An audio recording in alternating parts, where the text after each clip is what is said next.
गेहूँ सामने देख रहे जो फसल, एक गेहूँ की फसल है जो कि अगेती बोई जाती है नवंबर महीने के स्टार्टिंग में। झाड़ भी अच्छा देती है, अगेती बोई हुई ज़मीन है जो। और ये जो सामने आप खेत देख रहे हो, ये खेत पिछले साल इसमें बरसीन बीजा हुआ था, तो बरसीन बोया हुआ था, तो उसकी वजह से इस खेत में खरपतवार वगैरह भी नहीं होते, तो जिसकी वजह से फसल अच्छी होती है और खाद भी कम डालना पड़ता है। अगर इसमें गोबर का खाद डाल दिया जाए तो किसी भी खाद की ज़रूरत नहीं है, ना ही कोई खरपतवार उगता है, क्योंकि पिछले साल इसमें बरसीन था, उसमें खरपतवार का बीज ख़त्म हो जाता है। इसलिए ये झाड़ भी अच्छा देती है और फसल भी अच्छी होती है, कोई जहरीली फसल नहीं होती, बड़ी अच्छी फसल होती है ये। तो इस तरह से अगर फसल बोई जाए, आप सामने देख सकते हो मेरा एक खेत इधर बरसीन बीजा हुआ है, देख लो आप। ये बरसीन का खेत है जहाँ मैंने इसमें अगले साल में, इस साल इसमें बरसीन बोया हुआ है, अगले साल मैं इसमें गेहूँ बोऊँगा।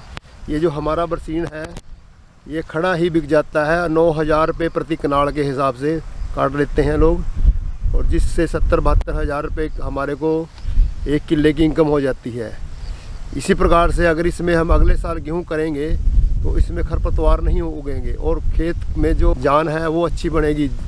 इस खेत में अगर हम जीरी भी लगाएंगे तो जीरी भी 30-32 क्विंटल के करीब निकल जाती है, क्योंकि ये फसल बदलने से खेत की में जान बन जाती है।